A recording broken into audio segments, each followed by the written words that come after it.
우리 함께 올 말씀은 마태복음 13장 51절부터 52절의 말씀입니다. 마태복음 13장 51절부터 52절의 말씀. 우리 다 같이 합독하도록 하겠습니다. 이 모든 것을 깨달았느냐 하시니 대답하되 그러하오이다. 예수께서 이르시되 그러므로 천국의 제자된 서기관마다 마치 새각과 옛것을 그 곳간에서 내오는 집주인과 같으니라. 아멘. 오늘 함께 나눈 말씀의 제목은 천국의 제자된 서기관입니다. 우리는 지금 신앙생활을 하고 있죠. 하나님의 은혜를 받고 주님이 함께하는 동행하는 그럼 하나님 중심의 삶을 살고 있는 것입니다. 근데 이 신앙생활은 불신자들은 절대로 이해할 수 없는, 세상 사람들은 이해할 수 없는 그런 삶이죠. 지금은 예전보다 공휴일도 많아졌고요.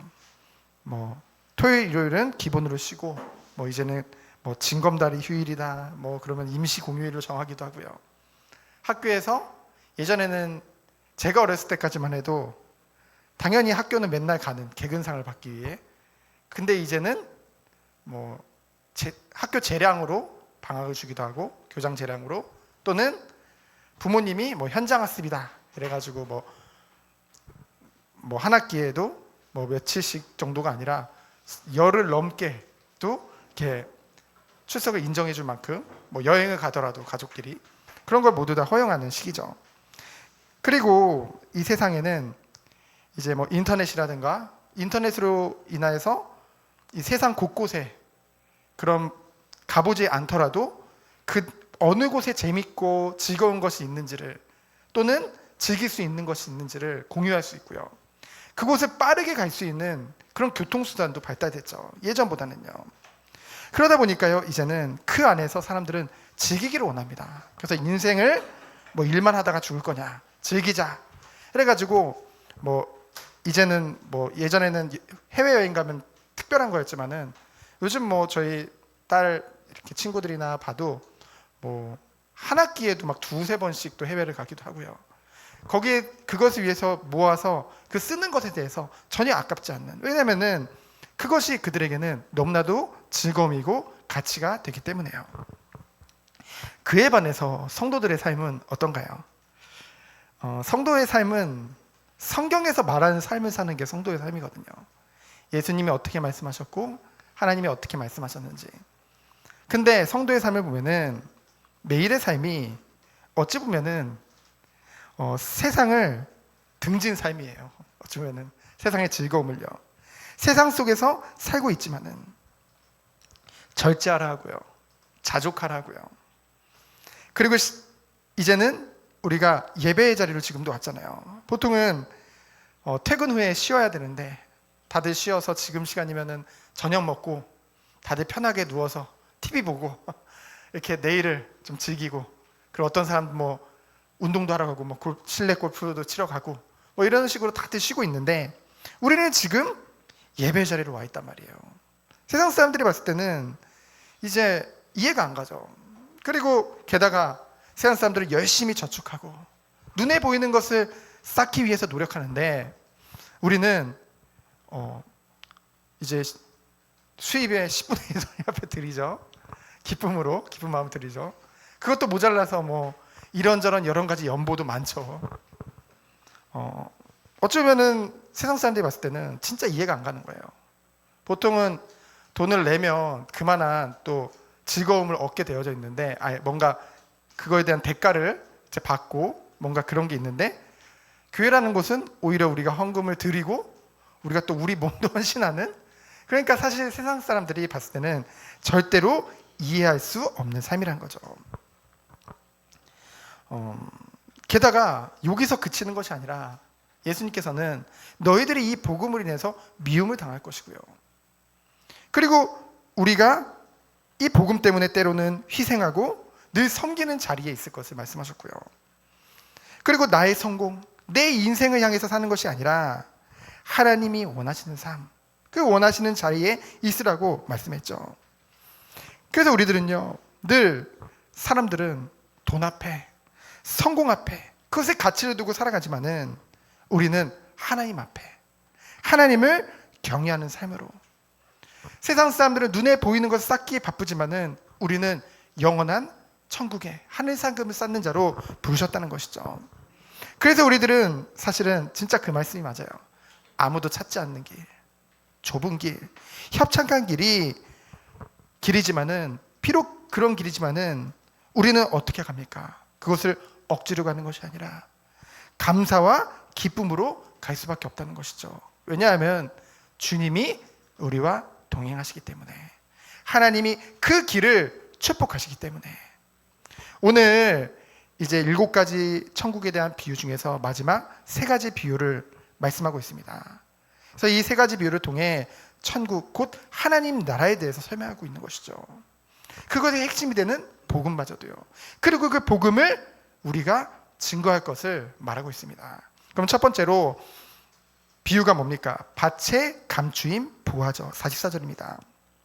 여러분, 정말 우리가 그리스도를 모르고 이 복음을 모르면은요, 우리의 삶에 궁극적인 목적이 있다는 것을 모르게 되어집니다.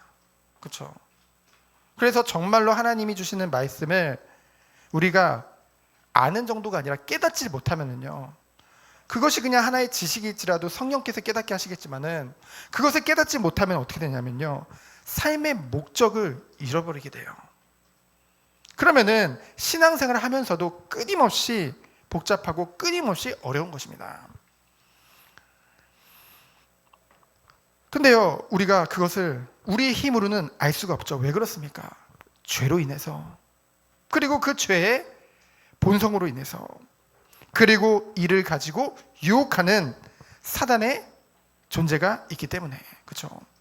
그래서 우리가 사단의 존재를 무시할 수 없거든요. 그는 끊임없이 우리의 연약한 부분을 가지고 속이려는 자거든요. 유혹하는 자거든요. 하지만 하나님의 은혜로 그리스도의 복음을 들은 자는 어떻게 됩니까? 깨닫게 되어지죠. 무엇을 깨닫게 되어져요? 이 복음이 최고의 보화임을요. 내 삶의 공허함과 내 삶에 죄악이 가득했던 이유는 무엇입니까? 아니, 우리가 양심적으로 살았는데요, 죄 없이 산 것 같은데요.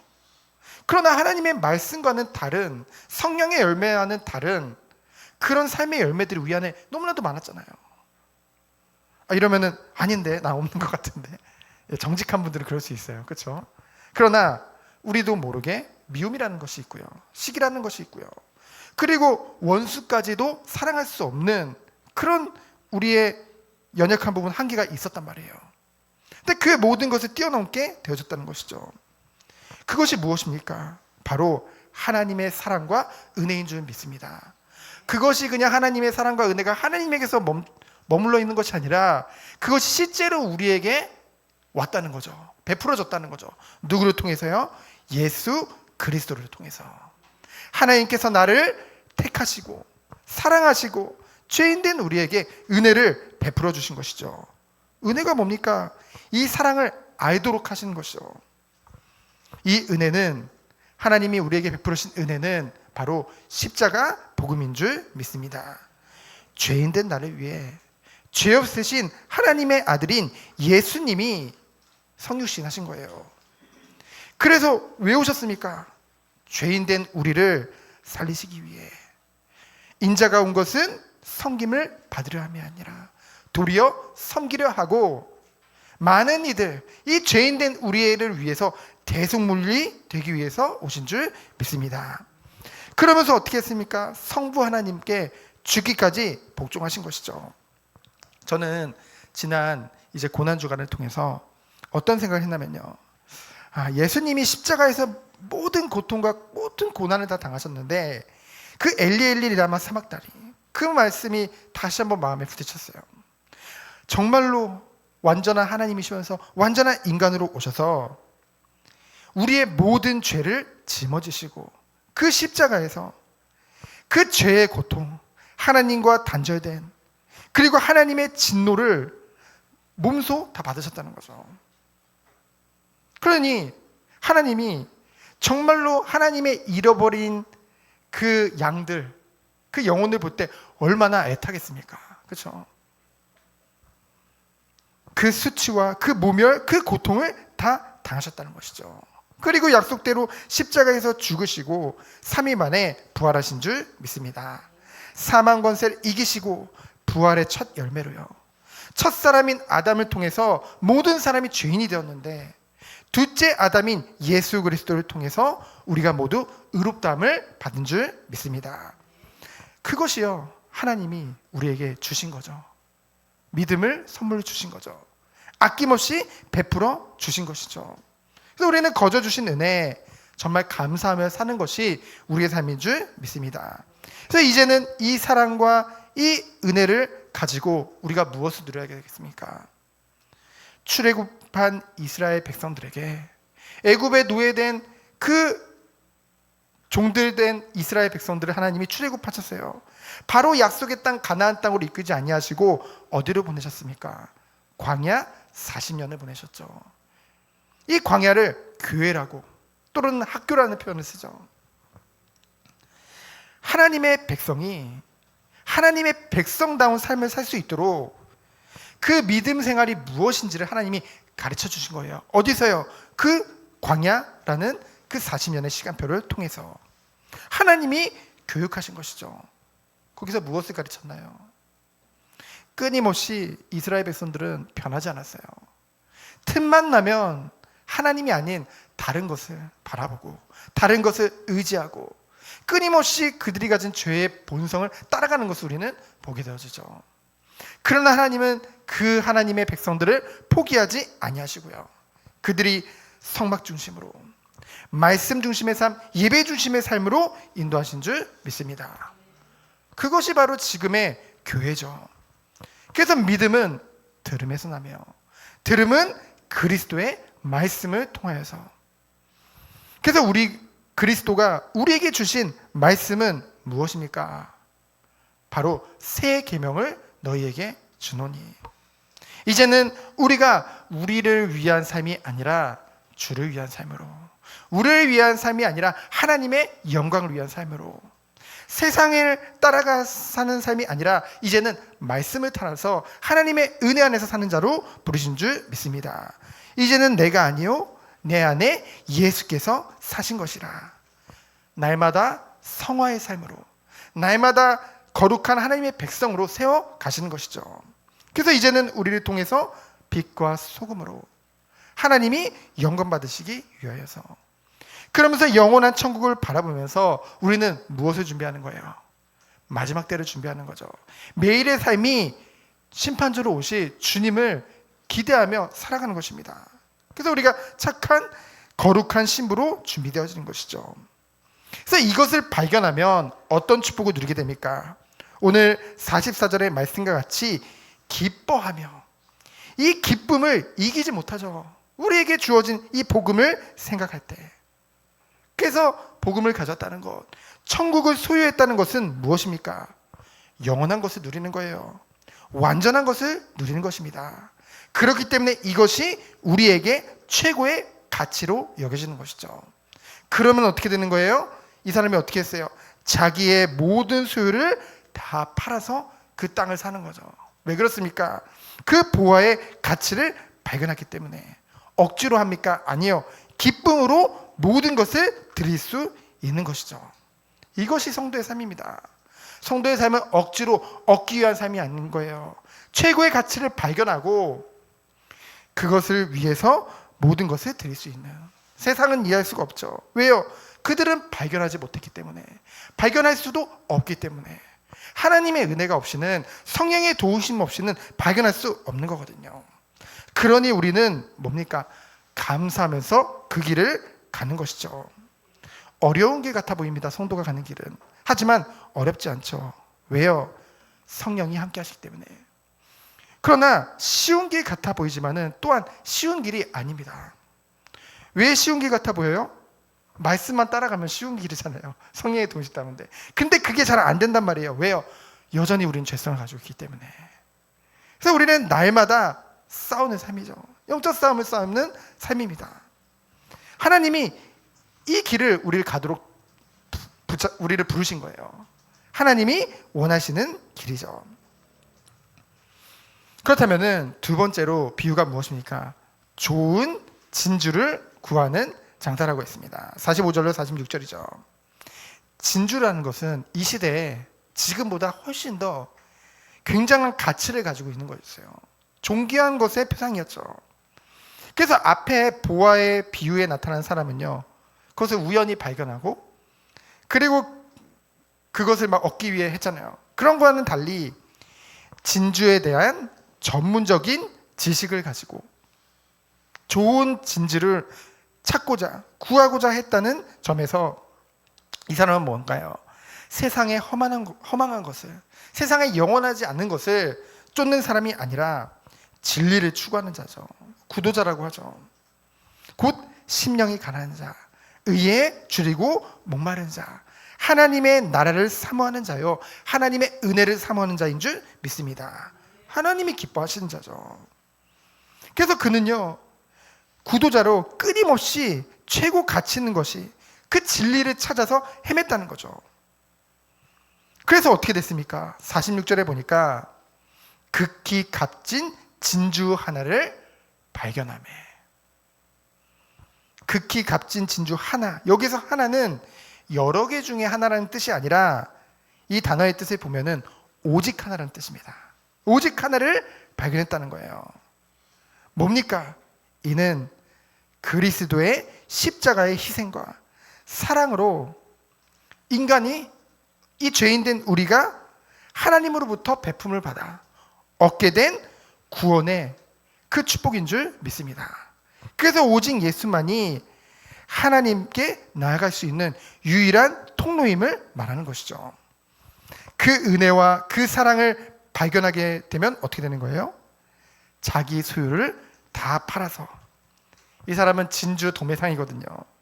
상당한 재산가이긴 하지만은 좋은 진주 하나를 위해서 그의 전 재산을 다 팔아서 이것을 샀다는 것입니다. 이와 같이 그리스도는 우리의 전 인생과 모든 것을 팔고라도 사야 되는 것이죠.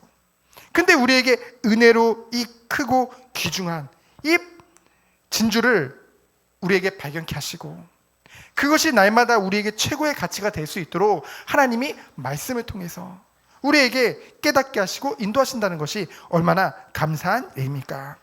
그래서 우리들은요, 늘 기도하면서 깨어서 인도받아야겠죠. 우리도 모르게 너무나도 이런 큰 은혜와 사랑을 우리가 받고도 너무나도 가치 없는 것과 그것을 바꾸는 경우가 우리도 모르게 많다는 것이죠. 생각 중에, 마음 중에 속을 때가 너무나도 많다는 것입니다. 그래서 우리는 정말로 좋은 진주를, 최고의 진주를 우리는 가졌다는 것을 알고 기쁨으로 주님이 원하시는 이 길을 가는 것이죠. 우리의 전인생을 드릴 가치가 있다는 것입니다. 그러면서 세 번째로 뭡니까? 물고기를 모는 그물이죠. 47절로 50절입니다. 47절에 보면은 뭐라고 했어요? 또 천국은 마치 바다에 치고 각종 물고기를 모는 그물과 같다니. 바다는 세상을 말합니다. 넓고 넓은 세상을 말해요. 주님이 창조하신 세상을 말해요. 물고기는 이 세상에 살고 있는 모든 사람들을 말하죠. 그러면 그물은 무엇을 말합니까? 바로 교회를 말하는 줄 믿습니다. 바다와 같이 넓은 세상에 수많은 사람들이 살고 있어요. 근데 그 사람들 중에는 악인과 의인이 다 섞여서 살고 있다는 것이죠. 이곳에 그물, 곧 교회를 치신 거예요. 근데 이 그물, 곧 교회는 모든 사람을 의인이든 악인이든 다 품을 수 있는 그런 장치로 하나님이 준비시키셨다는 것이죠. 그래서 48절에 보니까 뭡니까? 그물이 가득하매. 이건 무엇을 말합니까? 하나님의 때가 온 것이죠. 바로 하나님의 구원 사역을 누구에게 맡기셨어요? 교회에게 맡기셨는데 그 교회의 복음 사역이 완성된 것을 말합니다. 그렇죠? 그것이 바로 그물에 가득함에. 그때는 언제를 말할까요? 바로 주님이 재림하실 그날이죠. 심판주로 오실 그날이죠. 그때 끌어내어서 어떻게 한대요? 좋은 것은 그릇에, 못된 것은 내버린다고 했습니다. 그러면서 49절에 세상 끝에 역시나 재림과 심판을 말하죠. 천사들이 와서 의인 중에서 악인을 갈라내요. 어떻게 한대요? 풀무불로 보낸다는 거죠. 그래서 우리들은요, 이것을 통해서 무엇을 알 수 있습니까? 사람들은 그렇게 얘기해요. 야, 저 교회 다니는 사람 봐라. 이런 말을 합니다. 야, 교회 다닌다면서 라는 얘기를 해요. 이거는 믿지 않는 사람들일지라도 그들이 봤을 땐 종교인이잖아요. 그렇죠? 종교를 가진 사람들은 자신들보다는 어쨌든 윤리적으로든 도덕적으로든 낫기를 바래요. 양심적으로도 낫기를 바래요. 근데 그거에 그 기대감에 못 미치면은 그렇게 말을 한다는 거죠. 근데요, 신자들마저도 그럴 때가 너무나도 많다는 거죠. 근데요, 오늘 말씀을 통해서 우리는 무엇을 알 수 있습니까? 교회 안에도, 이 그물 안에도 못된 물고기도 있고 착한 물고기도 있다는 거죠. 의인도 있고 악인도 섞여 있다는 것입니다. 이것은요, 교회에 대해서 부정적인 인식을 우리 보고 가지라는 게 아니에요. 성도 보고. 성도가 교회에 대한 부정적인 비판적으로 그것을 보라는 것을 말하는 것이 아닙니다. 하지만 무엇이 있어야 돼요? 성도에게는 분별할 수 있는 힘이 있어야 된다는 거죠. 그래서 교회 안에는 악인과 의인이 공존합니다. 그러면 어떻게 분별할 수 있을까요? 앞서 예수님께서 마태복음 7장 15절로 27절에 분명하게 말씀해 주셨잖아요. 거짓 선지자들을 삼가라, 주의해라. 그들이 양의 옷을 입고, 겉으로는 양의 옷을 입고 있어요. 근데 속에는 뭐예요? 오직 노략질할 생각밖에 없어요. 거짓 선지자의 특징입니다. 그러면서 어떻게 할 수 있대요? 열매로 그들을 알지라. 그 입술로 말하는 것에 속지 말고 열매로 알지라. 좋은 나무는 뭐예요? 아름다운 열매를 맺고 못된 나무는 나쁜 열매를 맺을 수밖에 없다. 그래서 뭐라고 말씀하십니까? 너희들이 주여 주여 하는 자마다 다 천국으로 들어가는 것이 아니요. 누가 천국으로 들어간대요? 아버지의 뜻대로 행하는 자라야 들어갈 수 있다. 이것은요, 아니 그러면 행위로 구원받는다는 거냐? 그것을 말하는 것이 아니죠. 이 앞에 나와 있잖아요. 열매로 그들을 알지라. 우리가 의롭게 된 것은 오직 예수 그리스도의 그 공로뿐입니다. 오직 예수 그리스도는 믿음으로만 우리가 의롭게 되고 구원받을 수 있는 거예요. 근데 그것을 어떻게 알 수 있냐는 거죠. 분별하라는데 우리는 그걸 분별해야 되잖아요. 말이 아니라는 거예요. 결국은 열매로 삶에서 나타날 수밖에 없다는 것입니다. 그것을 보면서 우리는 알 수 있는 것이죠. 그래서 뭐라고 했습니까? 내가 주의 이름으로 선지자 노릇도 하며 내가 주의 이름으로 귀신도 쫓아내며 내가 주의 이름으로 많은 권능도 행하지 아니하였나이까. 그때 예수님께서 뭐라고 말씀하셨어요? 내가 너희를 도무지 알지 못하겠다. 불법을 행하는 자들아 내게서 떠나가라 라고 말씀하시죠. 그러면서 뭐라고 말씀하십니까? 반석 위에 지은 사람은 하나님의 말씀을 듣고 행하는 자, 삶에서 참된 열매를 맺는 자라고 분명하게 말씀하고 계시는 것입니다. 우리는 그래서 하나님의 말씀을 가지고 분별할 수 있는 거예요. 하나님은 이 모든 것을 우리에게 허락해 주셨죠. 그럼 결론은 무엇입니까? 우리 한 사람 한 사람을 천국의 제자된 서기관으로 부르신 줄 믿습니다. 51절에 보니까 예수님이 물으시는 거예요. 이 모든 것을 깨달았느냐? 이 모든 게 뭘까요? 바로 천국에 대한 7가지 비유죠. 씨 뿌리는 자의 비유, 곡식과 가라지 비유, 겨자씨 비유, 누룩 비유, 보화, 진주, 그물 비유. 네가 이것을 다 깨달았느냐? 그러면 너는 뭐다? 천국의 제자된 서기관의 축복을 이제는 행해라. 천국의 제자된 서기관이 무엇입니까? 52절에 보니까 중요한 말씀이 나와요. 예수께서 이르시되 천국의 제자된 서기관마다 마치 새 것과 옛 것을 그 곳간에서 내오는 집주인과 같으니. 여러분, 곳간에서 내오려면은 가지고 있어야 된다는 거잖아요. 그 곳간에. 근데 뭘 가지고 있대요? 하나님이 세우신 천국의 제자된 서기관은요, 새 것과 옛 것을 다 가지고 있다는 거죠. 여기서 말하는 새 것은 무엇입니까? 바로 예수께서 새롭게 우리에게 주신 새 계명, 바로 복음이죠. 그러면 옛 것은 무엇입니까? 구약 시대로부터 내려오는 율법이란 말이에요. 그리고 고가는 바로 뭐예요? 우리의 중심, 사람의 마음, 바로 인격을 말하죠. 그럼 뭡니까? 천국의 제자된 자들은 하나님의 구원의 그 예언과 계시가 담긴 그 율법과 그리고 그 복음을 그 마음에 소유해서요. 다른 사람에게 어떻게 하는 거예요? 내준다는 것은 뭐예요?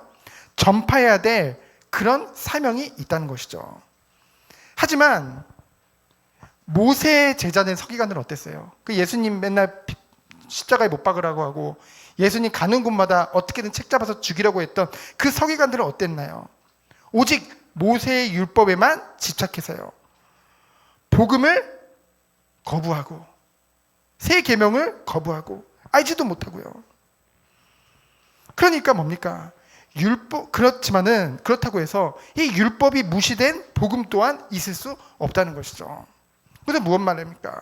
성도들은 이 두 가지를 간직한 곡간처럼 뭡니까? 그것들을 균형 있고 조화가 된 삶을 살며 적용하고 그 증거를 가지고 하나님이 원하시는 천국의 제자된 서기관의 축복을 누리는 것이죠. 그래서 정말 성도는요, 균형, 하나님이 균형 있으신 하나님이잖아요. 균형 잡힌 삶을 살 수밖에 없다는 것입니다.